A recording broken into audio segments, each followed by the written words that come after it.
Shaun Bailey, Lord Bailey, has done his best to wriggle out of the Carol Vorderman crisis that he got himself into.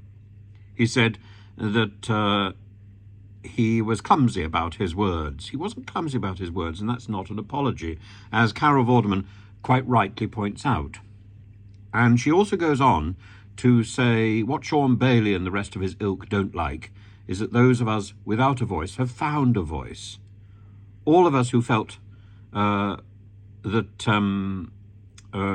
way speak as one. It is Shaun Bailey and those conservatives like him who are the bullies.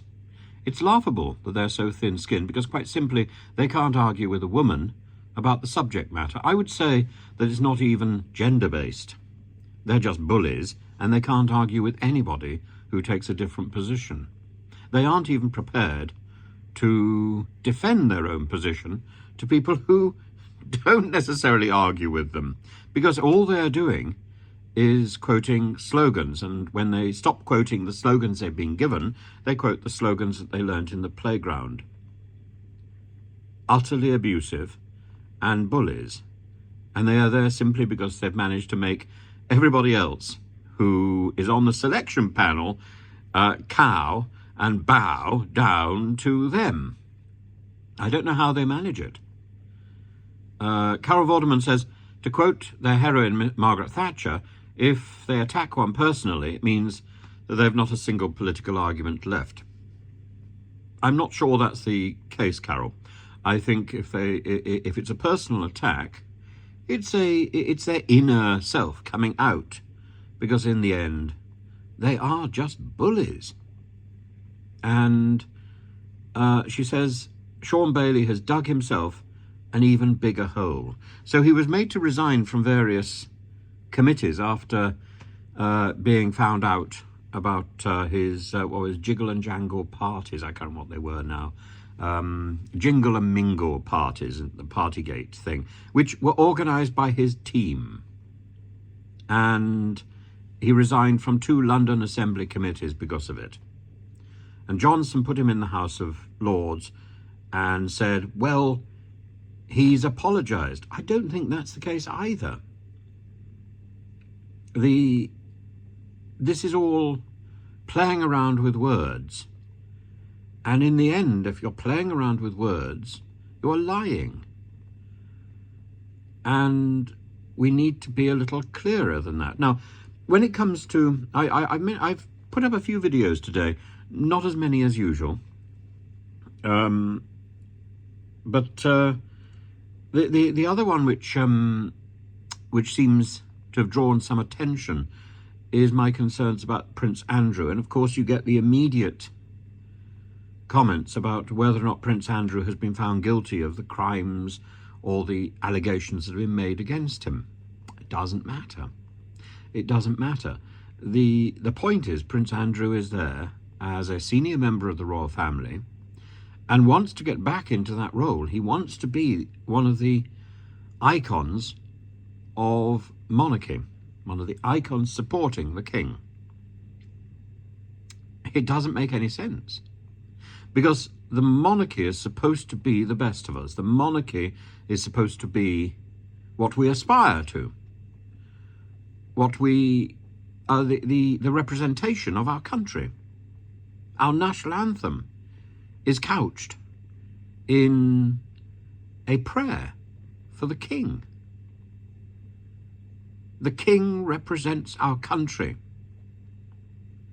It's the king, perhaps more so than the flag, which represents Great Britain, the United Kingdom.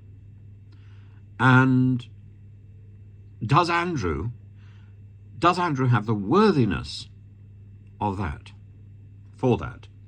Is Andrew worthy of that? And that's really the issue. It's not about whether or not he's been found guilty of something. That doesn't even come into it. That's another matter. That's a matter for the courts, for the US or whatever. The question is whether or not he is worthy. And I think the same question should be asked of people going into the House of Lords. Is Shaun Bailey worthy? I don't think so. I don't think so. And I don't care whether he's guilty of organising the drinks party, whether he was present at the drinks party before it went down a different direction. I don't care what all these things are. He aimed to be the Mayor of London. He aimed to set himself up as somebody who was worthy of representing our capital. Is he? If he was worthy then, is he not worthy now? Or if he was not worthy then he's not worthy now. People can change. Of course they can. But I don't see evidence of this change in Shaun Bailey. In fact, what I see is evidence of a bully.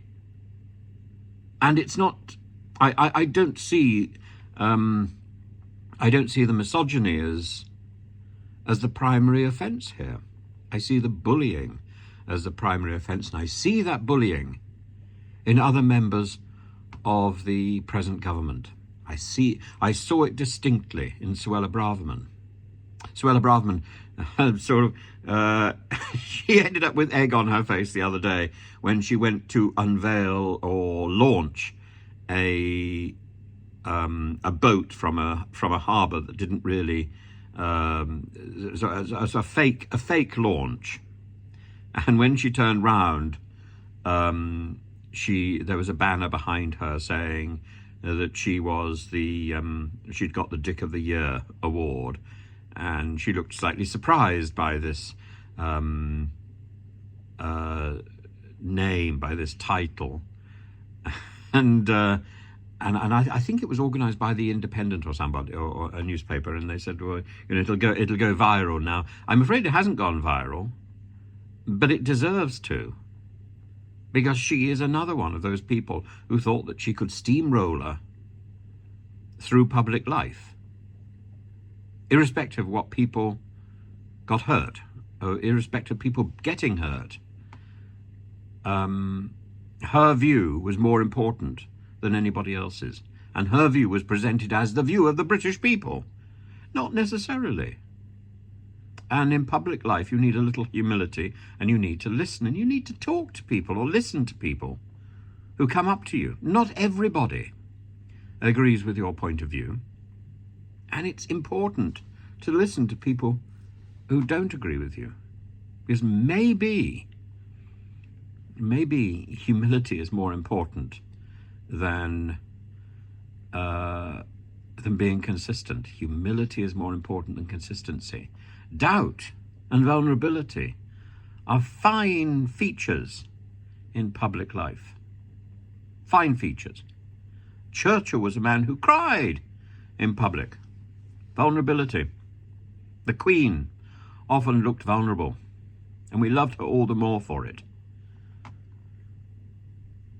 I'm afraid those people who put themselves up as inflexible, unthinking, uncaring bullies can only put themselves up also to be mocked and pulled down. And that's what's happening to Shaun Bailey.